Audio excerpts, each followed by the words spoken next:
Aqui estamos, numa tarde magnífica, a fazer a apresentação da obra A Bíblia em Portugal, de Frei Herculano Alves. Aqui temos uma novidade da nossa ansiedade editorial, inteligente e consciente, de já tão esperada publicação da obra A Bíblia em Portugal, em 6 volumes, em diversas perspectivas, construção de uma vontade a insistir em novos tempos para a cultura portuguesa. Um mundo de informação, conhecimento e sabedoria com alta investigação. Podemos adiantar que o progresso científico faz-se pela evolução das noções e constante revisão das teorias. 6 volumes de transmissão de valor, aberto ao infinito, fundamental na consecução do conhecimento detalhado para o mundo real. Esta está na preocupação do Sr. Professor Dr. Frei Herculano Alves fortalecer valores e princípios fundamentais que levem a compreender a Bíblia em Portugal. É com essa consciência que proporciona a vertigem da reflexão. Esta obra será apresentada pela senhora diretora do Instituto de Estudos Avançados em Catolicismo e Geoglobalização. Mais ainda, também, pelo senhor professor Dr. Carlos Filhais, da Universidade de Portugal. Claro, será dada a oportunidade de outras intervenções. Cabe-me, pois, saudar quantos enriquecem o significado histórico deste ato com o brilho da sua presença. Muito grato estou. E dignidade, digo eu, sempre num processo criativo. Quantos de longe aqui estão connosco? Quantos estão propriamente online connosco? Quantos vão depois ficar a olhar os nossos filhos, passado que seja 3, 4 dias? Sendo assim, eu tenho que adiantar, assim se continuará sempre a inspirar o amor à sabedoria, ao conhecimento da verdade, a todos apresento um testemunho mais respeitoso, de consideração e apreço, num grande abraço. Eu tenho que agradecer a presença e o esforço do Dr. José João Gomes, da doutoranda Wanda Marques, da doutora Mónica Estrela, da mestranda Susana Duarte.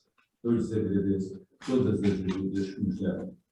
Quero cumprimentar de imediato o excelentíssimo Sr. Vereador da Câmara Municipal de Santarém, Sr. Dr. Diogo Bem-aja, por nos dar a satisfação da sua presença. Mais ainda, quero cumprimentar o Sr. Professor Dr. Frei Herculano Alves, Bem-aja, por estar connosco e por nos dar esta grandiosa oportunidade.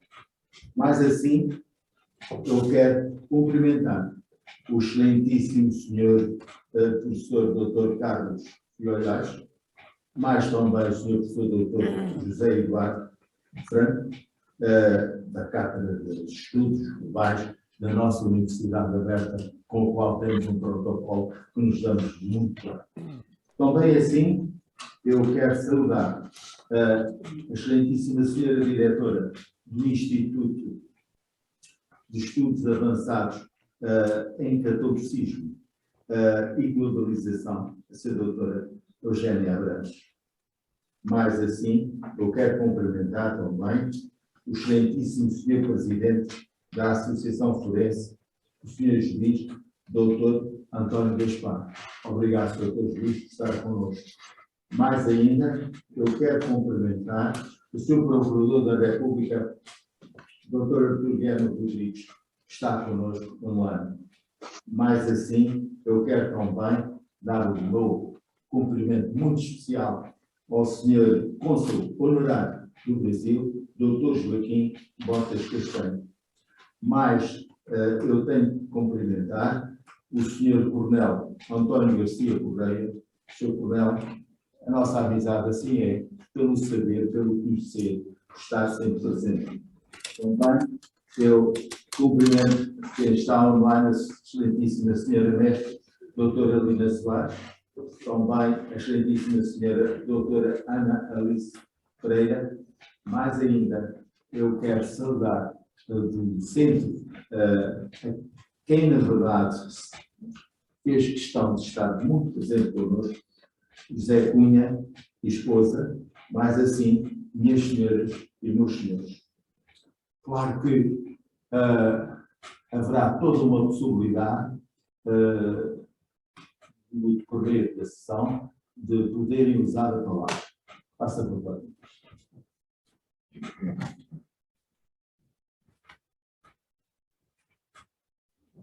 Segue-se a apresentação da obra A Bíblia em Portugal, em 6 volumes, pela diretora do Instituto de Estudos Avançados em Catolicismo e Globalização, doutora Eugénia Abrantes.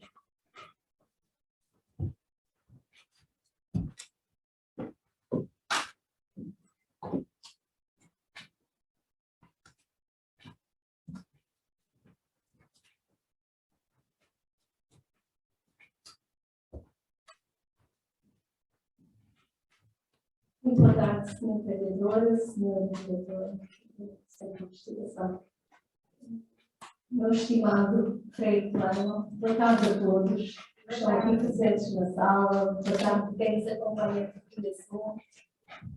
Eu peço desculpa, mas quem não pôde fazer toda esta apresentação, muito agradeço, pensa que vai haver aqui uma grande exposição e não cabe a mim fazê-la. Temos aqui um autor que deve ter a palavra máxima, apenas umas breves palavras, foi de facto isso que me foi solicitado e não entendam mais do que isso mesmo, e agradeço muito ao meu amigo Frei Plano Alves por este convite, é uma honra estar aqui e também felicito quer o Centro, quer a Câmara por esta iniciativa que muita falta fazem ao nosso país.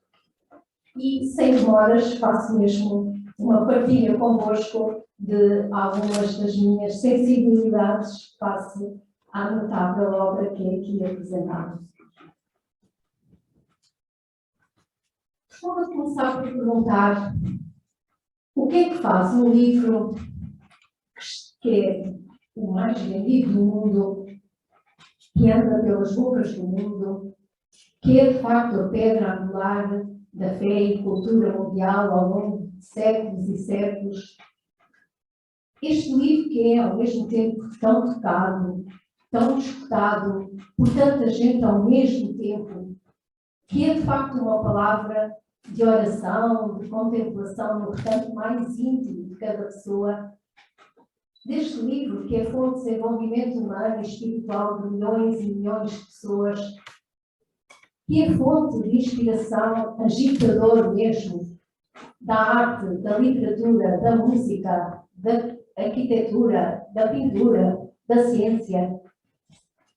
O que é que faz este livro conseguir isto tudo e, ao mesmo tempo, ser um livro tão pouco conhecido, tão ignorado e muitas das vezes encontrado ou esquecido numa prateleira lá de casa, ou provavelmente nem em casa existe? Como é que se contrabalançam duas realidades tão diferentes entre si? Parece quase uma contradição das contradições. Questiono-me também o que é que há de novo neste livro que revela um Deus trino, amor, que decidiu amar o homem tomando o tamanho do coração do humano, que se apresenta como uma proposta de união de amor, de salvação e de felicidade para cada pessoa, para todos os povos. Como é que este livro entra em tantos navios, em tantos ateliês, em tantos escritórios, em tantos vales e montes, mosteiros e conventos, igrejas e hotéis, meios de comunicação social, redes sociais, que penetra nas mais diversas culturas, que atravessa os mais diversos códigos linguísticos, que pisa o chão de todos os continentes? E a pergunta continua. E por que é que este livro, que consegue esta maravilha toda, consegue de facto ser tão pouco conhecido por toda a gente? E se quisermos ir mais fundo, pergunto como é que esta revelação que nos chega de um povo que tem uma linguagem, uma cultura diferente, muito, muito diferente da nossa, e consegue tão facilmente penetrar na nossa própria cultura e no coração de cada um de nós. Nós somos todos tão diferentes. Como é que isso é possível? E como é que este livro é capaz de transformar Portugal num país bíblico, como fazia a referência do Manuel Clemente? E mais uma vez a pergunta, como é que isto é possível? E continuamos todos a saber tão pouco. Incompreensão das incompreensões. Se olharmos bem, nascer e dizer Portugal diz-se através da Bíblia. Interpretar a nossa missão no mundo, a forma como nós, portugueses, nos vemos no mundo, só podemos entender totalmente com a Bíblia na mão. Assumir a nossa moral, ética, direito, valores, não podemos prescindir deste livro. Contemplar a arte, a arquitetura, a literatura, a música, só mesmo acompanhar com as páginas da Bíblia. Sentirmos este povo que tem uma cultura tão especial, tão própria, sermos abertos à interculturalidade, à interreligiosidade, sermos este povo acolhedor, mariano, orante, peregrino, que gosta tanto de comer e tem uma gastronomia fabulosa, mas uma gastronomia que atravessa tantos traços da religiosidade cristã, só mesmo com a Bíblia na mão. Ler e estudar os nossos grandes da nossa cultura só pelo trilho da Sagrada Escritura. Mas também tomar consciência de todos aqueles que foram os nossos grandes erros na história, também só é compreensível com a Bíblia na mão. E podemos continuar a tarde toda a fazer este elenco fantástico de influências notáveis e diversificadas da Sagrada Escritura, quer a nível mais pessoal, quer a nível mais religioso, quer a nível mais cultural. O extraordinário trabalho de Frei Plano Alves ajuda-nos, de facto, a tomar consciência do doce peso que a Bíblia teve em Portugal, desse estrondoso valor. Não é mais possível iniciar um estudo em matérias bíblicas sem passar pelas inúmeras páginas destes 6 volumes. Quando um autor se entrega a tempo integral, e disso eu sou testemunha, a tempo integral à investigação de uma das matérias que representa uma das grandes lacunas da nossa cultura portuguesa, enquanto portugueses apenas temos que nos alegrar e, sobretudo, assumir uma atitude de eterna gratidão. A Bíblia, de facto, e o conhecimento dela sempre estiveram tão próximos e tão distantes. Foi sempre uma forma tão mediada de chegar até ela. Foi, às vezes, uma forma tão obscurecida de penetrar nela. Houve tantas ausências de publicações, de traduções, houve tanto controle eclesiástico, houve tanto receio de formação, houve tão pouca fomentação e medo, muito medo, do que o comum dos mortais poderia interpretar da Sagrada Escritura. Um livro que é para não se ter medo, acabou por ser também um livro que meteu sempre muito medo. Este 6º volume, que era uma palavra que me cabia em especial, é, de facto, uma oportunidade que nós temos de ver como a cultura foi tão influenciada pela Bíblia, como o mundo se deixou mudar por este extraordinário livro, e como é que a própria cultura também influenciou a forma como divulgamos a nossa própria cultura. O que Frei Plano faz é percorrer, numa síntese notável, toda a história dos homens perpedaçada por este extraordinário livro. E no 6º volume, entender como um momento tão importante como o Vaticano II foi tão determinante para que este livro chegasse a todos nós. Perceber como como é que todas as instituições internacionais de caráter bíblico, dos grandes documentos da Igreja, das traduções da Bíblia na Europa, da relação Bíblia e ciências modernas e ciências eclesiásticas, a importância do movimento bíblico dos franciscanos capuchinhos e outros, o papel determinante da difusora bíblica e de tantos outros organismos, da tradução da linguagem da Bíblia para a realidade de hoje, para a linguagem de hoje, passando por trilhos como o das missões, da literatura catequética, da espiritualidade, da arte, etc., numa absoluta síntese notável, concisa e bem diáfana. De facto, temos reunido num volume apenas, e estou a cingir unicamente ao 6º volume, como é que é extraordinário o trabalho de Frei Mano Alves, o que é que implicou de investigação e, de facto, é entrar, é uma janela aberta para a nossa própria cultura, a nossa própria história. E por isso felicito muito o professor Frei Mano Alves por esta extraordinária obra. Havia muito mais a dizer e concluo apenas com algo que não poderia deixar de dizer. É que com esta apresentação tão notável daquilo que está aqui escrito, não deixa de tocar numa ferida gigante que todos temos que assumir, que é este desconhecimento desta obra.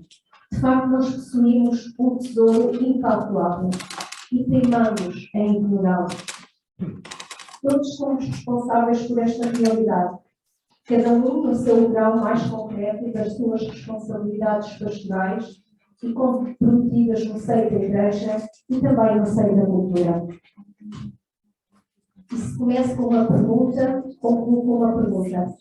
Que responderemos às gerações mais novas quando nos perguntarem pelo tesouro que nós escondemos? A pergunta pode ser dura, mas a resposta pode transportar o irreparável, porque a resposta pode ser qualquer coisa do género: escondemos-la. E a Igreja encheu-se de uma pobreza lacerante, e o crente encheu-se de um vazio devastador. Diz Padre Manuel Bernardes: se não és amante da Divina Escritura, sabe que nenhum espírito tens. Porque qual é a pessoa que ama a outra e não gosta de ouvir a sua voz, receber os seus recados e ler as suas cartas? A Sagrada Escritura foi-nos dada para explicar a nossa prática, diz o nosso Frei do Artigo. Ela é sempre aquela voz do Senhor que o místico celebra, diz Manuel Portugal. E é o livro que é o pecado, como sabe a Teresa de Lisieux, tudo me parece luminoso. Uma só palavra revela à minha alma horizontes infinitos. De facto, fica a pergunta: por que queremos nós, povos supostamente tão mais instruídos, desejar tão pouco e contentar-nos com o limitado? Sem Bíblia, o cristão é uma fachada de vácuo. Sem Bíblia, o não crente é o eterno buscador da vida. Obrigada a todos.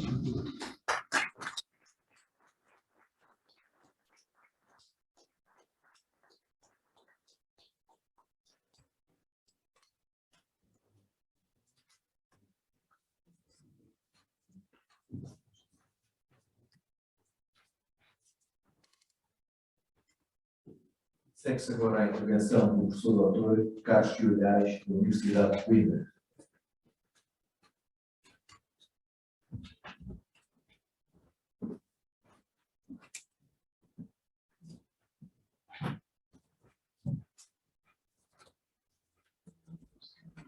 Muito boa tarde, senhor professor da Câmara Municipal de São Paulo, professor Cláudio Vicente Rodrigues, do Centro de Administração, professor Fabrício Soares. caro autor e amigo, Freire Alves.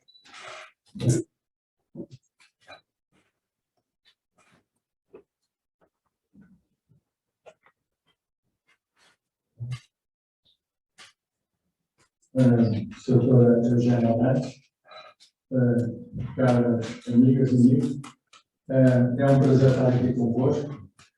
O que é que eu posso dizer depois daquilo que foi dito também pelo presidente da doutora Eugénia Arantes? Bem, posso dizer que partilho do que ela disse. De facto, a Bíblia significa livro, é o livro dos livros, e de facto, para uma pessoa como eu, e com certeza agora apaixonado pelos livros, a Bíblia é o símbolo de todos os livros. Na Bíblia cristalizam-se todos os livros.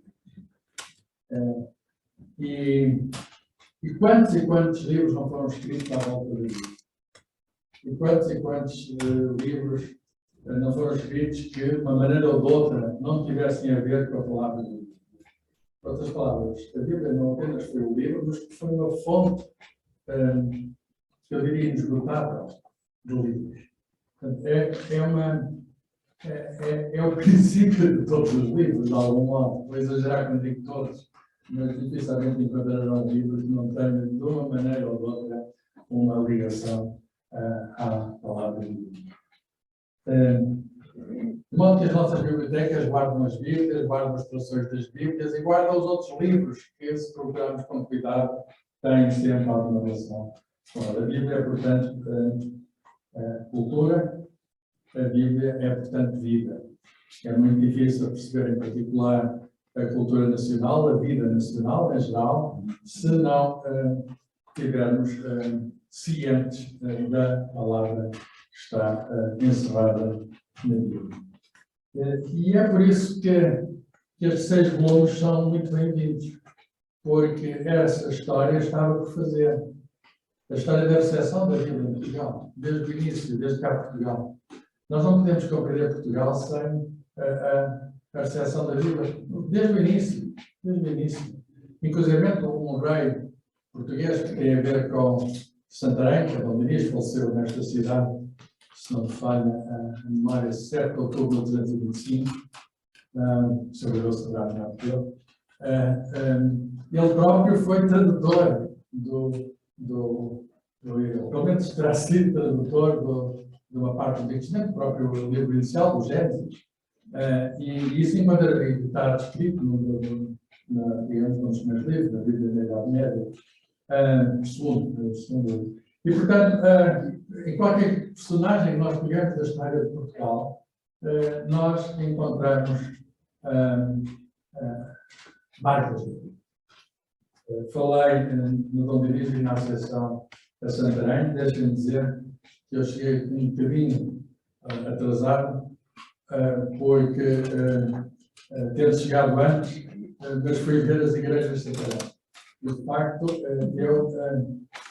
em 3 tempos que pude vir, com certeza, que é da Graça, que é da Misericórdia, e o outro, entre os dois, que eu não me recordo o nome, de facto, como é que uma pessoa pode vir a Santarém sem visitar esses 3 sítios? Lá vejo os meus cumprimentos, são do Pedro Alves Cabral, que aqui está falecido. E, portanto, quando eu falo de Pedro Alves Cabral, também para referir a questão do Brasil e da língua portuguesa no mundo.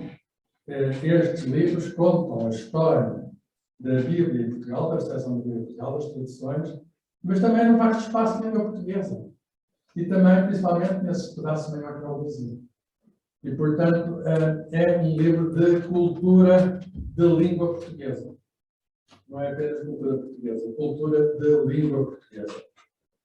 Havia muita coisa que eu poderia dizer sobre estes livros que a mim me impressionam pela quantidade de trabalho que o Freire Alves teve para os preparar. Quer dizer, quem como eu já fez alguns livros, sabe o trabalho que dá a fazer um pequenino volume. Agora imaginem a densidade, o tamanho, a densidade, não é só o tamanho e a densidade destes volumes feitos por um autor só. e eu incluí-me, portanto, perante o trabalho que eu, que já um dia usei o nome de atividade pública, para, digamos, rimar com o nome do autor. E, enfim, quer dizer, é de facto uma obra admirável, que eu não sei como é que é possível uma pessoa sozinha fazer. Eu fico. A melhor coisa que eu posso fazer, de facto, é vir quando for o plano alto. Ele sabe que quem produz uma obra deste tamanho tem que ter sempre alguém que não seja ele a louvar a obra feita. E eu tenho estes livros em casa num local muito próximo. Já trouxe aqui até 2 dos meus volumes, porque eles estão marcados. Estão marcados. E trago estes 2 volumes porquê? Trago estes 2 volumes porque que é o volume 4, é o volume em que analisa a primeira tradução da Bíblia na língua portuguesa, que foi feita pelo pastor João Ferreira Anos Almeida, pastor, porque pertencia à igreja protestante, e foi feita do outro lado do mundo, na Indonésia. O que diz bastante, diz várias coisas. Por um lado, diz que Portugal foi, digamos, protagonista do processo de globalização. E a primeira tradução em português aparece do outro lado do mundo. Por outro lado, também diz que isto é feito de um tempo pós-cisão da Igreja, a grande cisão que se deu no século XVI, e, como sabem, digamos, não podia ter sido feita nessa altura, aqui neste território, essa tradução. Teve de ser feita lá longe e até no quadro dessa, digamos, da Igreja Reformada. E, de facto, não se sabe muita coisa sobre a vida, que deve ser admirável, como um rapazinho nascido em Mangual, que é uma aldeia perto de Mangual, que passa por Lisboa e depois pela Holanda, e que passado pouco tempo estava a fazer um trabalho de ensinação na Indonésia. Já cá, na altura chamado Batavia, depois esteve em Ceilão, e, portanto, um homem. Ora bem, esta, em parte, é a tese do doutoramento do Freire Corvalves na Universidade de Salamanca. E, de facto, já é a terceira edição, este volume é a terceira edição já da tese dele, o que mostra o interesse que ele tem o interesse que tem no trabalho dele é revelar um personagem que para muitos portugueses é desconhecido e que é um personagem de facto extraordinário. É de facto uma pessoa com uma obsessão, digamos, por conseguir verter na língua de Camões, digamos, textos que, enfim, utilizando várias fontes, não usou uma fonte única, mas textos de facto que tinham de estar, já era tarde para estarem na nossa língua. Deixa-me também dizer isto. Eu vi aqui e partilho de uma crítica, digamos, de algum afastamento da própria Igreja relativamente ao texto bíblico. É impressionante que Lutero tenha deixado aquela marca tão forte na história da Europa e do mundo ao publicar a Bíblia alemã em 1534, e a Bíblia do pastor João Ferreira Anos de Almeida, do qual não temos retratos, já agora, só tenha aparecido lá longe em 1631. Vejam a diferença de datas. 1534, 1671. E pode ser em todos os países católicos houve esse atraso. Não tanto. A primeira Bíblia feita em espanhol, que é também uma grande língua de cultura, foi feita alguns anos depois, mas não tanto. Foi feita ainda no século XVI, 1569, não em Espanha, mas em Basileia, a famosa Bíblia do Urso. E, portanto, em relação à Bíblia em língua espanhola, temos 100 anos atrasados. 150 anos relativamente à versão alemã, que vendeu milhões de exemplares nas 30 décadas seguintes. A Bíblia alemã é um livro fundador da língua alemã. Quer dizer, a língua fez também com essa tradução. E não fui eu, mas foi o Eduardo Lourenço que o disse, que o acontecimento maior desde do milénio que passou na Europa foi, de facto, a ruptura que Lutero introduziu, porque isso vai mudar, digamos, a própria, enfim, a relação de poderes na Europa, até o próprio processo de desenvolvimento. O volume seguinte,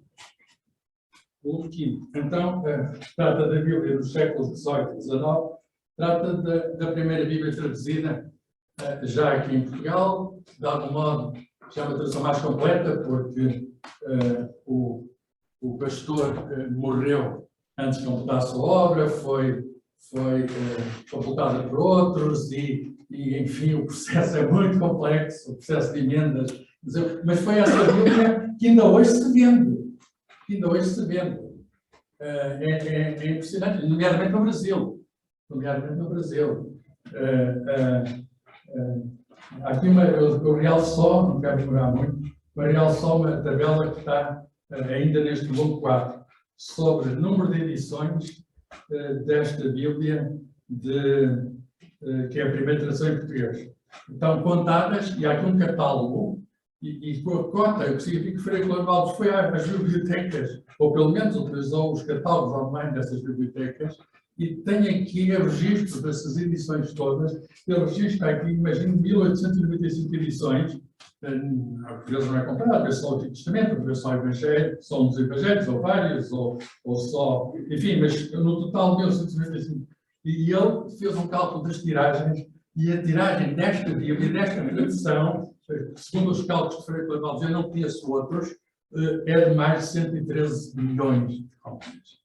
E eu pergunto, hoje, quando se fazem edições que vendem quando 20.000 exemplares, este livro em português, brasileiro, 113 milhões de cópias até agora, e continua a vender. É impressionante. Então, no volume seguinte tem então uma Bíblia do padre António Pereira de Figueiredo, agora já pertencente à Igreja Católica Romana, enfim, devo dizer que era da Ordem dos Oratorianos e pertenceu àquele período conturbado do Marquês de Pombal. A tradução dele só aparece depois, no tempo de Dona Maria, já depois, digamos, a chamada Viradeira, mas ele colocou-se cientificamente lá do Marquês, está associado ao lado da mesma forma. E, como sabem, estava, por sua vez, contra os jesuítas e outras forças da Igreja. Portanto, havia também uma divisão dentro da própria Igreja. E o padre António Pereira de Figueiredo, ele estava muito próximo de querer instituir uma igreja nacional. Um pouco como a igreja anglicana, mas dentro da própria igreja. Houve ali uma tentação de ruptura. E não deixa de ser irónico que as duas traduções, uma primeira feita lá fora e a primeira feita cá dentro, estejam um pouco à margem da igreja, de certo modo. Uma, porque era uma igreja diferente, a igreja católica, digamos, que é, digamos, apostólica romana, e outro, a falar de um padre, mas que, enfim, até pelos documentos que escreveu, tinha muita resistência, vou dizer, à parte romana do nome da Igreja Católica Apostólica Romana. Já ele não era assim tão romano como isso. Porquê? Porque fez documentos em que questionava a questão da ordenação ao Papa, essa espécie. É muito interessante a história da Bíblia. Em 1782 é que aparece o primeiro desses volumes, ou de ser 23, e suponho que só aparece no último volume há 200 anos, 1821, se não falha. Eu posso falhar, mas o Freire não falha, ele tem estas datas todas. Ele tem uma erudição que é uma erudição nossa. Eu, quando for grande, quero ser curto. E, portanto, o que mais posso eu dizer? Que há de haver outra Bíblia católica, a mais católica, de certo modo, estou a brincar, não é? Que as anteriores do século V, o padre Amadeu, como é que é o padre do Porto? Amadeu Soares. Marcos Soares. Marcos Soares. Mas mais hoje temos azar, porque esse trabalho, para um padre diocesano do Porto, enfim, embora seja um trabalho formidável, mas a figura também não é conhecida. Ainda agora, reparem, eu próprio sou testemunha que tive alguma dificuldade em lembrar o nome dele. E tenho alguma dificuldade por todos os tempos. Certo, como digo, o Freire normal, que eu acabo de testar. Embora involuntariamente, acabo de testar a sua imensa sapiência. É um padre a quem devemos homenagens, porque ele vai fazer uma nova edição a partir da Vulgata de São João, tal como a anterior do padre da Figueiredo já tinha sido. Portanto, nós hoje temos em nós, felizmente, não quero que tenha esgotado o assunto, porque este assunto é esgotável, mas temos, felizmente, entre nós estes 6 volumes, e quem puder que faça milagre. Vai ter dificuldades. Mas poder-se-á sempre seguir o trabalho, que é esse o destino do livro. Há uns livros que destinem-se outros, então eu termino dizendo que das várias coisas que fiz na vida, há uma que talvez que deva sobrelevar, que é o facto de ter guardado a Biblioteca Joanina, que é, digamos, uma das bibliotecas históricas mais antigas, uma das mais belas, uma das bibliotecas. E lá tive o prazer de guardar uma das edições da Bíblia de Gutenberg, não exatamente a primeira, mas uma que ainda é mais valiosa, que é a primeira que tem a marca do próprio impressor. E, de facto, eu tive essa proximidade de ter tocado naquele livro, ter tocado numa Bíblia de Gutenberg. Portanto, estou a falar antes, não estou a falar tínhamos um livro que contém história. Até para nos dar o livro. É um livro que marca a imprensa. Repara, a imprensa começa, eu sei que tinha havido a imprensa dos chineses, mas aqui, de algum modo, uma descoberta independente, uma invenção independente, começa a Bíblia continua a ser impressa, a difusão bíblica que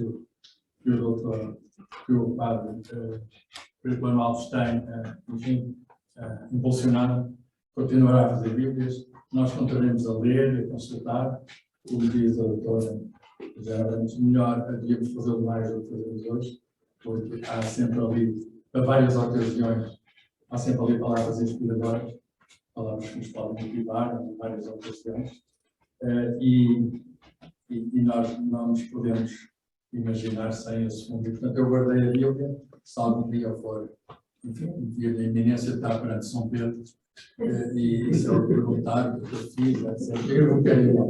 É a minha defesa. O facto de guardar os livros, isso é. Nosso caro senhor, são muitos que se tratam santo, não temos ido nessa.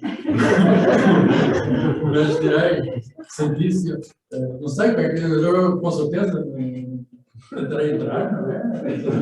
Acho que logo lá é melhor do que cá. E direi, eu guardei toda a sua palavra, o que disse, tudo aqui, está aqui, São Pedro a falar, e tudo, eu guardei isso tudo, tranquilo, e foi. Não deixei nenhum livro fugir também com a conta do. Muito obrigado pela nossa presença.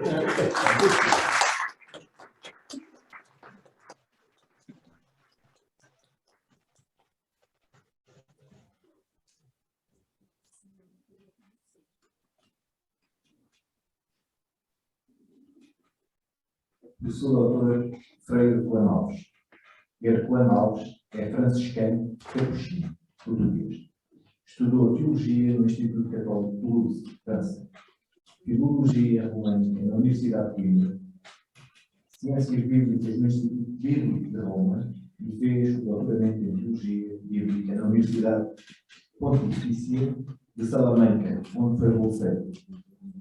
De 1986 a 2011 foi professor da Sagrada Escritura na Universidade Católica Portuguesa, coordenador-geral e tradutor de vários livros da Bíblia dos Capuchinhos e doutora Bíblia, assim como da Bíblia da Conferência Episcopal Portuguesa.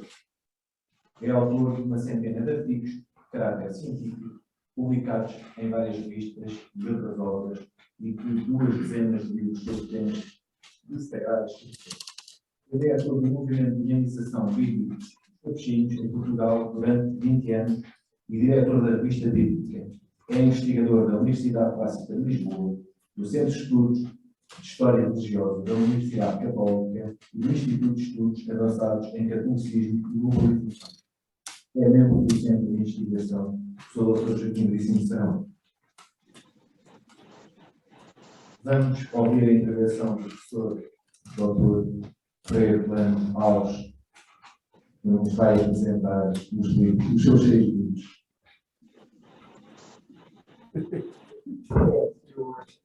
Então, vou apresentar, não em forma de discurso, não em forma de grande exposição, diríamos, de caráter moral, ético. Vou simplesmente referir, já que o tempo avança rapidamente, não sei quanto eu tenho. Lá 6 volumes, não é? Eu vou tentar equilibrar as coisas passadas mais aqui e falar com vocês, cuidando também com o ecrã, por acaso eu tenho que apontar com a minha maquineta para as coisas que eu estou a falar. Então, nesse sentido, nós vamos começar pelo primeiro volume, exatamente, como é normal. Vou ver se faço isto, mas eu não quero.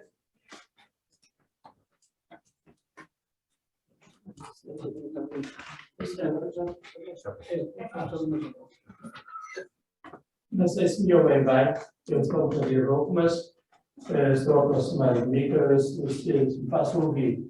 Então temos aqui o primeiro volume da língua da Bíblia, 27 traduções, não é? Temos aqui o conteúdo com 7 capítulos, 7 suplementos, temos aqui 71 autores, 208 obras, 7.350. Só para termos assim uma ideia do qual é o volume. Depois lançar o conteúdo, quer dizer, o conteúdo precisava de meia hora, mas nem meia hora diria, no sentido em que 23 séculos de traduções, quer dizer simplesmente as grandes traduções bíblicas, desde que a Bíblia nasceu em hebraico, até que ela foi traduzida, depois do Vaticano II já, em Vulgata ou Neo-Vulgata. Neo-Vulgata, Nova Vulgata em latim. Isso quer dizer que a Bíblia começou em hebraico, naturalmente, a gente sabe que a Bíblia começou em hebraico com o povo hebreu, com o povo judeu, talvez, melhor dito, hebreu e judeu são dois conceitos diferentes, mas de qualquer maneira, a Bíblia está em hebraico, em língua hebraica. Esta língua hebraica tem várias obras que estão ali citadas neste volume, e houve depois uma grande tradução do hebraico para a língua grega. E porquê é que foi traduzida a Bíblia do hebraico para o grego, que é a Bíblia chamada dos 70? É uma Bíblia feita por judeus antes de Cristo, 2, 3 séculos antes de Cristo, no intervalo mais ou menos de 2 séculos. É uma tradução feita para o grego, porque os judeus que viviam no mundo grego, isto é, no mundo do Império Grego, começado por Filipe e depois Alexandre Magno, esse povo já, os judeus da diáspora, sobretudo da Alexandria, do Egito, já não sabiam a língua dos pais. Queriam celebrar na sinagoga as suas funções religiosas, mas já não conheciam a língua dos pais, que é o hebraico. Então traduziram a Bíblia, com licença lá do Ptolomeu qualquer, que não me lembro o nome, traduziram-na para grego. Temos a Bíblia grega, feita pelos judeus. A partir daí, a partir destas duas traduções, nós temos a Bíblia em hebraico original e na sua tradução também original em grego. Estas duas línguas são línguas maternas da Bíblia. Por isso é que, ainda hoje, nós, quando traduzimos a Bíblia católica, eu sei tão católica porque as Bíblias protestantes, o total de João Ferreira de Almeida, o Sr. Dr. Carlos Milhais, falou, essa Bíblia não tem os livros que estão em grego. São 6 livros, 7 livros, mais uns bocadinhos de outros, etc., chamados deuterocanónicos, estão apenas em grego e alguns também estavam já em hebraico, foram descobertos muito mais tarde. Os livros de dinheiro estavam também em hebraico. É uma questão mais complicada, já de muito específica. Então, quer dizer que temos a Bíblia em 2 línguas, hebraico e grego. Nesse sentido, todas as Bíblias têm que ir ao hebraico e ao grego para serem traduzidas. Podemos traduzir algumas Bíblias, tanto da 70 como do hebraico, alguns livros da Bíblia. Então, nesse sentido, temos já a Bíblia em 2 línguas.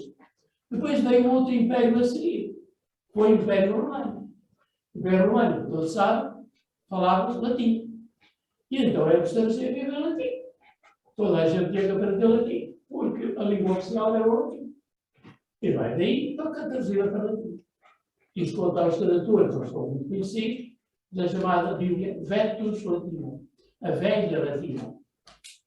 Essa velha latina era a Bíblia da 70 traduzida para latim. E livros todos, temos hoje nas Bíblias católicas. Depois a seguir, aquela Bíblia ficou o Papa em crise, e o que é que acontece? O Papa Damaso isto é, o rei Roma, pediu a São Jerónimo para rever aquela Bíblia. Porque havia uma Bíblia no Norte da África, que não foi feito à mão, como imagina, não é? E havia outra na Itália, a Vetus Itálica, a Vetus africana, mas ainda havia a Vetus hispana, né? 3 Vetus, 3 textos que andavam assim a ser copiados à mão e, naturalmente, com as cópias à mão, o que é que acontece? Erro sobre erro. Depois copiava já os erros feitos que eu também já tinha copiado outros Bíblias. Então, aquela Bíblia foi revista, os melhores copos por São Jerónimo, daí famoso papel que São Jerónimo teve na Bíblia ao longo do século. São Jerónimo. A Bíblia dele foi chamada vulgar, ou seja, a Bíblia vulgar, a Bíblia para o povo, a Bíblia na língua do povo, não é? A Bíblia na língua do povo, que era o latim. São Jerónimo passa do século 300 para o 400. Portanto, aprendi naquela passagem, estava com o Santo Agostinho. O Santo Agostinho não gostava muito da Bíblia deles, mas isso é uma questão já entre eles, não é? Ora bem, depois, a partir daí, temos a Bíblia em latim, que no Ocidente, nós fomos latinos, ainda somos bem latinos. Vocês falam em latim todos os dias, aliás. Imensas palavras, vocês dizem em latim, e mesmo em grego. Essa língua latina ficou como língua oficial da Igreja até ao Concílio Vaticano II, praticamente. O Dr. Carlos Figueiredo falava ali da tradução do António Pereira Figueiredo, só fazia apenas uma observaçãozinha que o senhor fez aí, que ele não era muito obediente ao Papa, mas disso ele obedeceu, porque serão aceitas as Bíblias traduzidas do latim para a língua moderna, portanto, para português. Eu, neste caso, obedeceu. Obedeceu do latim. Gostava de mandar muito grande de vento a todas. Ora bem, portanto, já não digo mais nada. Tem essas grandes traduções que até hoje continuam a ser. Eu gosto muito do latim. Eu mesmo nunca sabia dizer latim, eu gostava de ajudar a dizer latim. Gosto muito do latim, que é uma língua que eu até conseguiria falar facilmente. Ora bem, então nesse sentido, vamos já passar ao segundo volume, porque temos breve este. O segundo volume fala da Idade Média. Agora, a nossa Idade Média é tão comprida que eu começo a falar desde o século IV, mais ou menos. O que havia cá nesta zona que nós chamamos Portugal, ou Portugal e Galiza, que Portugal e Galiza é praticamente a mesma cultura, que a língua também era muito diferente. Na minha terra, por exemplo, o povo dizia alga, você não sabe o que é alga, mas é uma língua portuguesa correto, se fala no galego com o português, não é? E por assim, por aí fora, não é? Ora bem, então, a Bíblia, o segundo volume, começa muito cedo. Começa na alta Idade Média, até a baixa Idade Média, até 1500 e tal. Então, o que é que apanha? Apanha, sobretudo, todas aquelas Bíblias feitas nos conventos e mosteiros, sobretudo os mosteiros, faziam aquelas traduções de Bíblias iluminadas. Nós temos Bíblias fabulosas. O Dr. Carlos Figueiredo falou daquelas, as outras são mais antigas, por acaso, aquelas Bíblias manuais, mas Bíblias que levavam mais ou menos uns 2, 3 anos a fazer à mão, cada Bíblia, etc. Nós temos na Biblioteca de Évora e na Biblioteca Nacional, temos exemplares preciosos destas Bíblias, e depois temos grandes, por exemplo, na pregação temos Santo António de Lisboa, São Pai de Coimbra, também temos os judeus que fizeram grandes obras na Idade Média e grandes Bíblias importantes na Idade Média. Nós temos, portanto, um apanhado de tudo aquilo que a Idade Média se fazia com a Bíblia, e, igualmente, também os modos de ler a Bíblia na Idade Média. É muito importante a maneira de ler a Bíblia na Idade Média, foi uma maneira que, diríamos, de alguma maneira cristalizou na leitura da Bíblia, cristamente falando até hoje. Chamada Lessio Divina, não é? Lessio Divina. A leitura da Bíblia na fé. Só lida na fé que nós somos, diríamos, corretos na leitura da Bíblia com a palavra de Deus. Então, este é um livro que tem aqueles autores que vocês veem ali. Tem ali 118 autores, tem 1500 obras, lá da mão, e tem 838 páginas. É um livro que se lê numas férias na praia.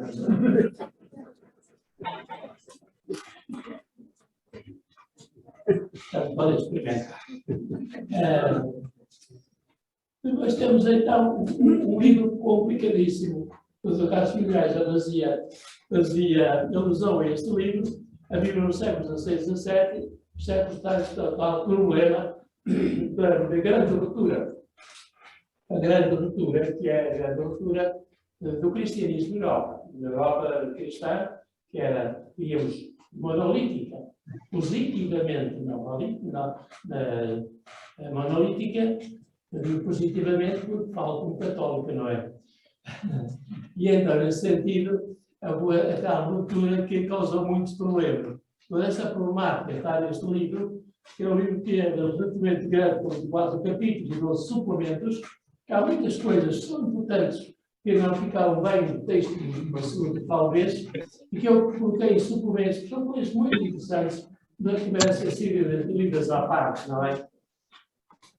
Tem 1500 autores, tem 660 obras e tem 1175 páginas, nada lá. Então, é um livro de maior circulação e é um livro que, de facto, põe-nos os grandes problemas, sobretudo da apologética, não é? A apologética do lado protestante e a apologética católica. Claro que essas duas apologéticas, uma contra a outra, fazem o quê? Fazem que seja um período de grande luta, diríamos, caráter religioso entre as duas fações do cristianismo, não é?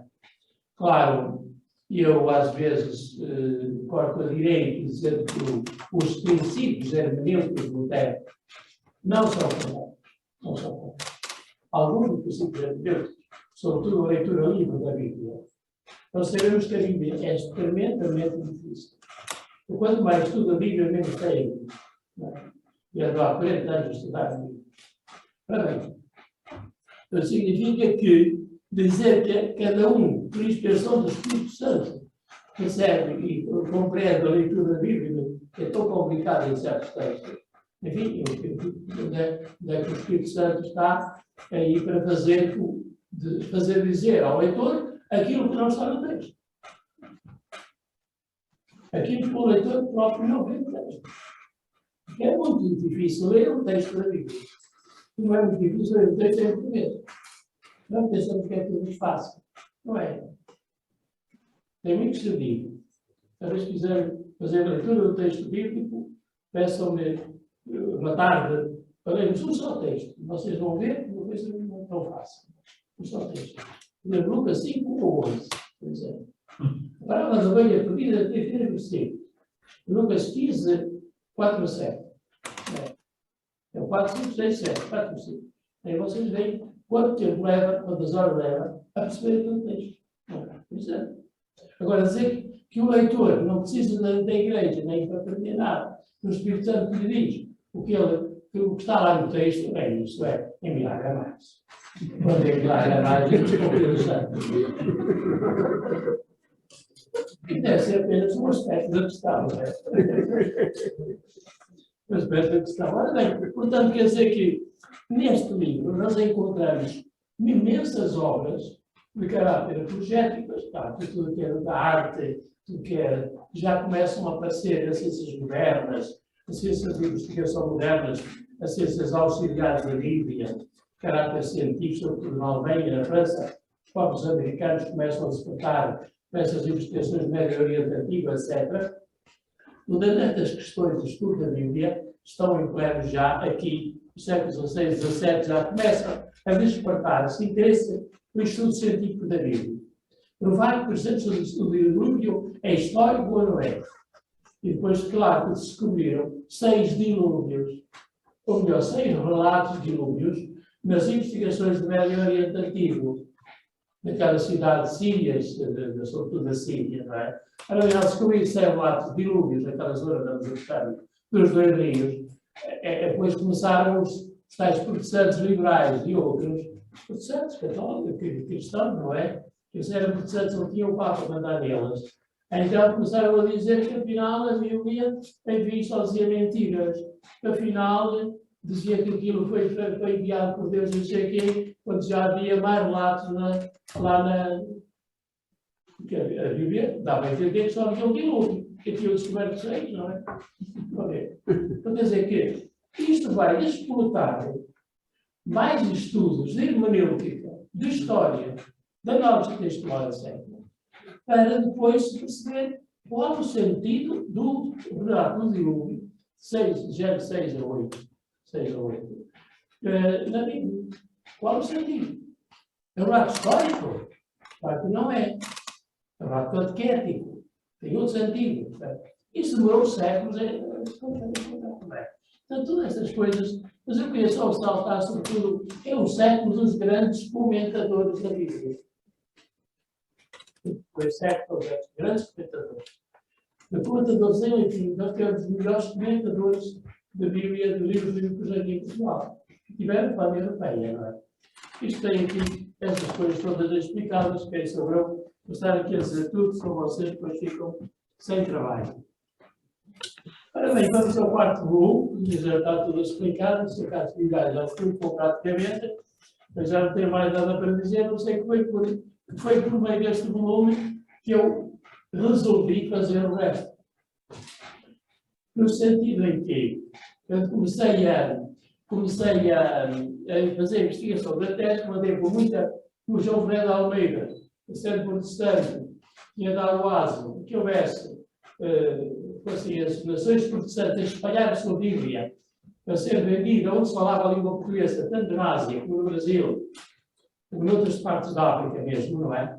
As sociedades americanas, ou melhor, as sociedades bíblicas da Inglaterra, a sociedade bíblica americana, os holandeses, depois também os dinamarqueses na Índia, etc., começaram a editar Bíblias do João Fernando Almeida. Eu tive que andar para essas bibliotecas todas, desde Copenhague, a Holanda, a Alemanha, a Inglaterra, muitas bibliotecas, toda a maior biblioteca que existe de Bíblias no mundo, quer na Universidade de Cambridge, que era a biblioteca das Bíblias da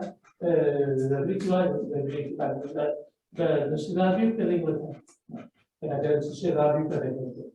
Aliás, no Brasil também, estou a fazer isso, no Brasil também as Bíblias nasceram com colaboração dos ingleses e dos americanos. A ver, só em Nova Iorque, na biblioteca da Sociedade Bíblica Americana, estive uma semana inteirinha, manhã até à noite, a colher material. Portanto, não é só cotas, que o senhor disse que é muito bem dizer. As cotas, cotas, não é? Praticamente todas essas cotas. A biblioteca de Congresso, é que eu não tive tempo de ir lá, mas a biblioteca do Congresso tem imensas coisas. Outras bibliotecas das universidades americanas também as consultei, não é? Sobretudo ali em Boston. Bom, só para dizer que este já está mais ou menos falado, podemos ir ao seguinte. E o seguinte, não está ali, está aqui. É o quinto volume, já vamos no quinto volume, portanto estamos a avançar para não cansar as pessoas, nem aqui nem lá em casa, não é? O quinto volume é o maior de todos, por causa ali do nosso padre António Pereira de Figueiredo, que era um bocado mais pequeno, não é?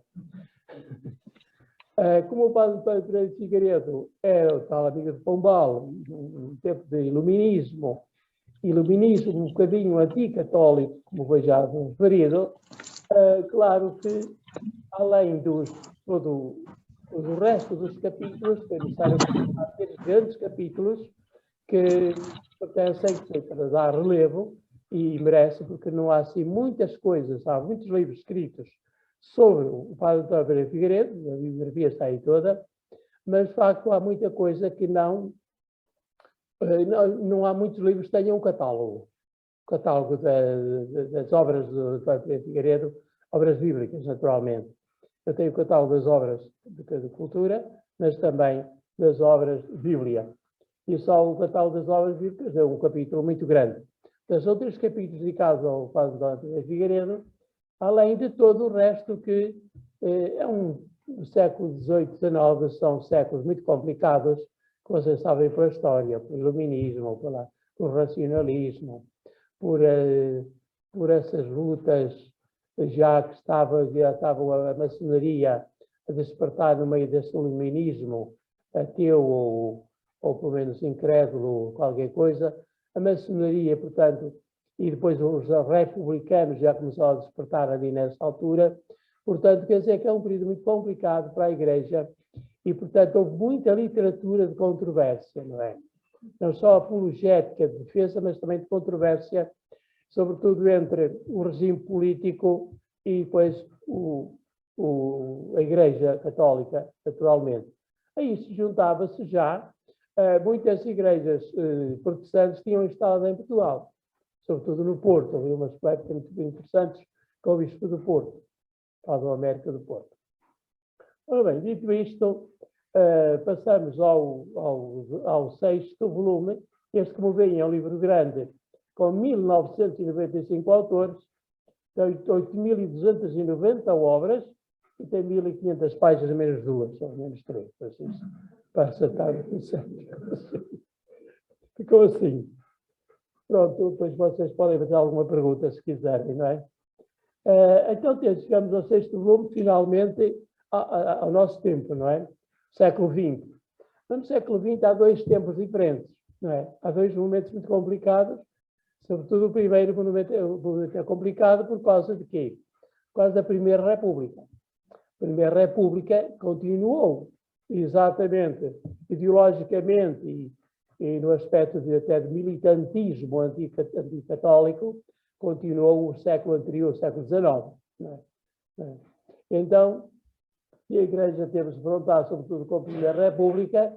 Vocês sabem que muitos bispos foram mandados para o exílio, alguns foram presos, essa coisa toda, porque, aliás, os republicanos não eram nada amigos com a Igreja Católica, não é? Eles tinham, além da inspiração da República, da cópia da República Francesa do século XVIII, eles tinham naturalmente também já a maçonaria vinda originariamente da Inglaterra. Então, quer dizer que eles tinham dois vírus muito famosos, não era bem o coronavírus, mas eram vírus um bocado parecidos, e, portanto, estavam metidos contra o único poder que lhes podia fazer frente, que era a Igreja Católica. Mas, de facto, a Igreja tem o Espírito Santo e com ela, e é o que a faz viver tantos séculos e vencer essas crises todas. De qualquer maneira, é o grande século da Bíblia. Este volume sexto é o volume onde estão os biblistas dois, os grandes investigadores dois, o Dr. Carlos Filhais, acho que também aqui está, se vocês quiserem ver, eu digo a página, está aqui na... Basta ir ao índice, lá, todos os autores estão ali no índice, depois a página onde aparecem, etc. Portanto, é o grande século da Bíblia. E, naturalmente, sabem que a Bíblia começou a ter importância no fim do século XIX, em 1893, com a primeira encíclica bíblica de Leão XIII, 1893, a Providentíssimos Deus, com o qual termino exatamente o volume 5, porque é ali que tem a encíclica como chave que fecha o quinto volume e que já dá uma resposta bíblica e social um pouco à sociedade, o que era possível naquele tempo. Até que depois há mais encíclicas bíblicas no século XX. Foi pena não trazer aqui um livro que eu tenho. Eu tenho um livro que tem 2.240 páginas e 2.000, pelo menos, são do século XX, que se chama a Bíblia nos documentos da Igreja. A Bíblia nos documentos da Igreja. Tem 2.000 páginas só ao século XX. E o resto de 160, do início da Igreja até o século XX, meia dúzia de páginas. Já veem como o século XX é o século da Bíblia, porque a Igreja, finalmente, o Carlos Filhais já tinha notado, a Igreja finalmente abriu-se completamente à Bíblia. Então, a grande encíclica de Pio XII, eu já vou terminar, a grande encíclica de Pio XII, 1943, foi fundamental, até com o Concílio Vaticano II, com a Dei Verbum de 1965, é o grande documento da Igreja, o maior documento da Igreja sobre a Bíblia, diríamos, clausurou, diríamos, toda a doutrina católica oficial sobre a Bíblia. Nesse sentido, claro, depois temos mais algum documento que outro, foi de Bento 16, um sínodo sobre a Bíblia, em 2010. O documento é 2010. Portanto, aqui eu tenho um capítulo, como a doutora Eugénia disse há um bocadinho, tenho um capítulo, a Bíblia nos documentos da Igreja. É o último capítulo que fecha o 6º volume. A Bíblia nos documentos da Igreja, para vocês verem também, só a nível de, diríamos, de textos, melhor, de títulos de assuntos, quanto a Igreja deu importância à Bíblia no século XX. Além das traduções, que estão aí também, todas as grandes traduções, tanto feitas em Portugal como no Brasil. Todas estão ali, todas têm direito a aparecer, protestantes e católicas, para mim são todas a mesmo valor, porque numa obra destas tem que dar o mesmo valor científico às traduções, sejam elas de onde vierem. Inclusive, a de um leigo também fez uma tradução, não é? Ora bem, portanto, eu agradeço a vossa presença, agradeço os cumprimentos, peço desculpa só agora que os cumprimentos me deram até hoje, desde o início, quero dizer, e assim despeço também dos nossos ouvintes ou leitores desta apresentação que foi feita dos diferentes volumes. Esses volumes existem alguns já não estão no mercado, os outros estão nas grandes superfícies e alguns só os possuo eu porque não foram ainda reeditados. Portanto, com isto agradeço muito ao Centro Veríssimo Serrão e à plateia que está aqui diante de mim e depois também aos nossos espectadores de todo lado. Muito obrigado pela vossa presença.